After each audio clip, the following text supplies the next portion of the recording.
What's going on, y'all? If you have not had an opportunity to check out the video that I just put out for investors who want to invest in real estate backed by the government, what that literally means, is that you're investing in real estate and then getting the government to pay the lease.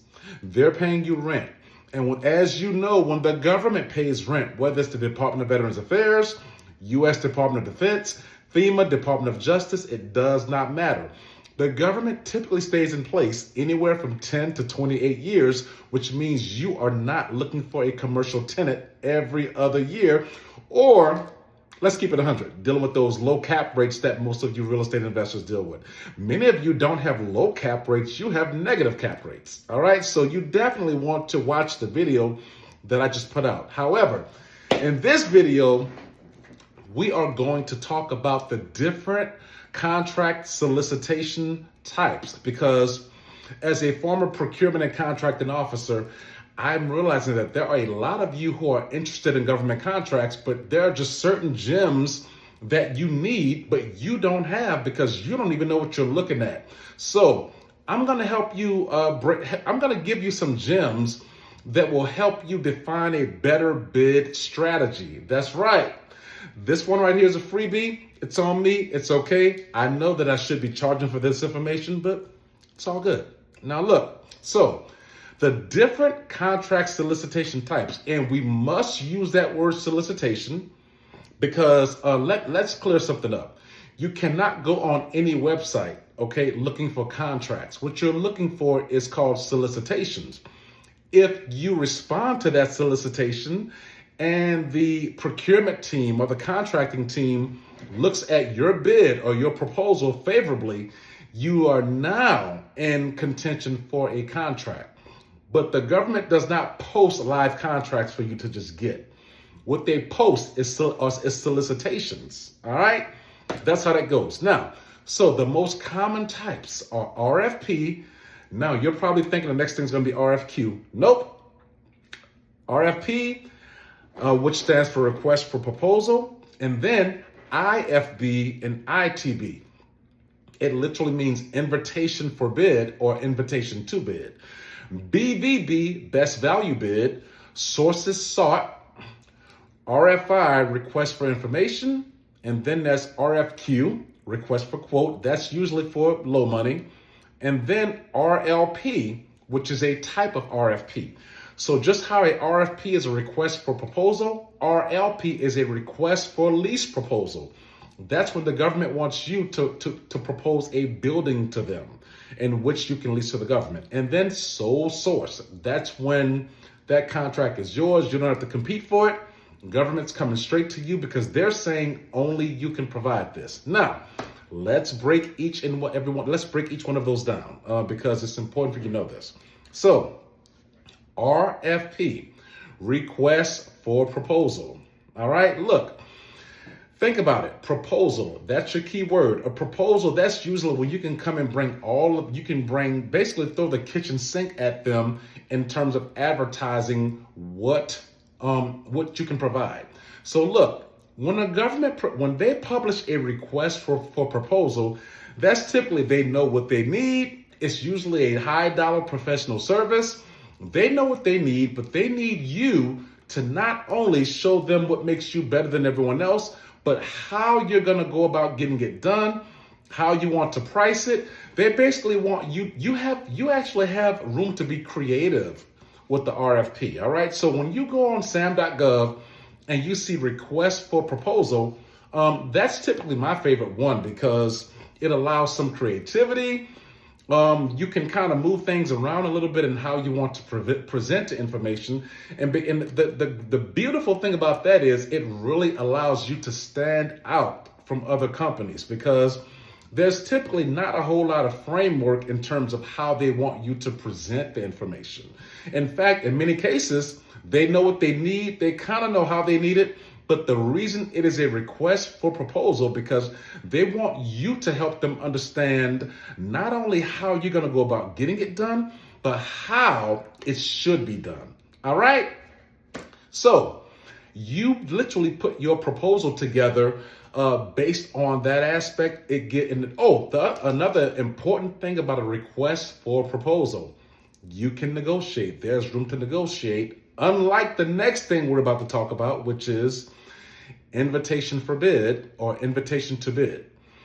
So request for proposal and invitation to bid, those are typically the two highest dollar amounts. Now, we talked about request for proposal. That is typically for a professional service, sometime leading into capital projects like major construction. Well, invitation for bid or invitation to bid.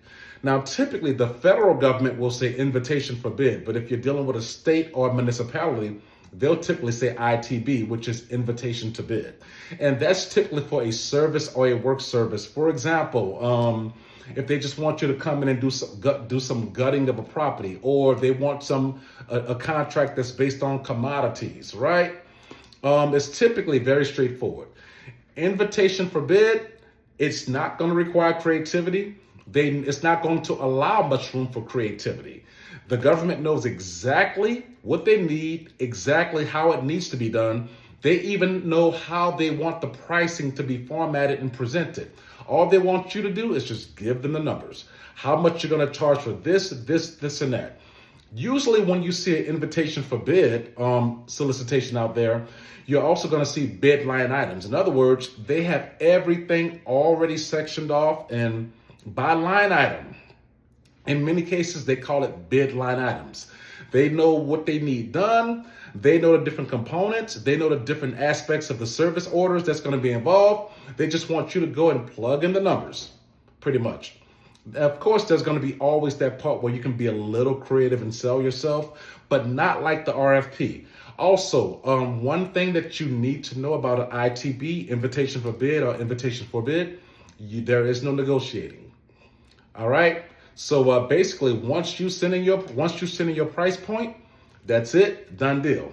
Now, a lot of times they'll let you know let's talk about best value bid. They'll let you know if that is a oh goodness, I can't even think today. They'll let you know if they're looking for a best value bid, and typically when they are, that means the low price is important. If they don't actually say best value bid, if that's not mentioned anywhere throughout that solicitation or anywhere throughout that ITB, invitation to bid or invitation for bid, for example, Department of Defense. Many cases, I promise you, Department of Defense, in many cases, they are not worried about the spend. They just want to see who's the best person for the job. So if you're trying to win with the lowest bidder strategy, when you're dealing with large agencies like the VA, Department of Defense, and other mega agencies out there like FEMA, you'll probably lose because they're going to be worried about your confidence. All right. Now, the next thing you'll typically see on SAM.gov, and let's back up. So we covered RFP, request for proposal, IFB and ITB, which is invitation for bid or invitation to bid. We talked a little bit about BVB, which is best value bid. Now, sources sought. The government knows what they need. They're just trying to see who's out there. The cool thing about a sources sought is you can give them what's called an expression of interest. So it's like a little mini proposal. You can knock that out on ChatGPT, okay? You can talk about the things that set you apart from other companies. You can talk about your experience, your leadership team. You're basically selling yourself. You can hit them with a little miniature proposal on what qualifies you, your capability statements, your past performance, what sets you apart, and you can even throw in a pitch deck. All right. When you're talking about a sources sought, they have the government has a need and they're looking for sources. So they're basically sourcing to see who's out there. And guess what? With a sources sought, if you respond to them a certain way, you can trigger what's called a notice of intent to sole source. Because if you speak to that sources sought a certain way, you can even suggest that you're the only person who can do it this way. And guess what? If you're the only person who can do that, the federal government, they're going to clear the regulation 2 CFR 200, which will allow them to sole source that project to you, which means that no one else can do it, no one else can have it. It is exclusively yours. Now, Let's talk about RFQ, request for quote. Those are typically very simple jobs, like a simple work order or service order. They need somebody to come in and fix the lights, somebody to come in and fix the plumbing, something very simple. Come and fix the HVAC system. That's typically small for larger companies, but it's very big for a lot of startups. It's very big for a lot of small businesses. Request for quote, price does matter in most cases. Once again, they'll let you know if it does not matter. But request for quote, the reason why those can typically move faster, those can typically move like sometimes in a matter of days, up to 30 days, even much faster. It just depends, because that's what's called an informal procurement, just like a sole source, right? Informal procurement, that means that it is below the capitalized threshold and they don't even have to get higher approval. They can just pay for that on a purchase card. Versus a request for proposal or invitation to bid, which we talked about at the beginning of this video, those are typically awards above the capitalized threshold of $250,000. So a contract a solicitation, a competitive solicitation has to be issued, which is typically an RFP or an ITB or IFB, right? IFB, ITB, same thing. But back to this RFQ thing. Typically, an RFQ is below that capitalized threshold. Note, honorable mention, typically the capitalized threshold is $250,000. Right now, some of my contracting officer friends are telling me that they have to get DOJ to approve anything that's above $50,000. So I'm sure that's a temporary thing that they're throwing in there while things are still being reorganized, but that's a very important thing to know, all right? Moving on again, sole source. We just talked about that, all right? Sole source is very important because a sole source, that's when the government feels that you are the only person who can perform this particular project to a certain standard, and they're going to make sure that everything is compliant, which protects you from protest and other people trying to come and take the job from you or your company. All right, so that's a very, very, very good thing to have. Sole source means that you're the only person who can do this the way they need it done. Now, RLP, that's another one. RLP is an acronym for Request for Lease Proposal.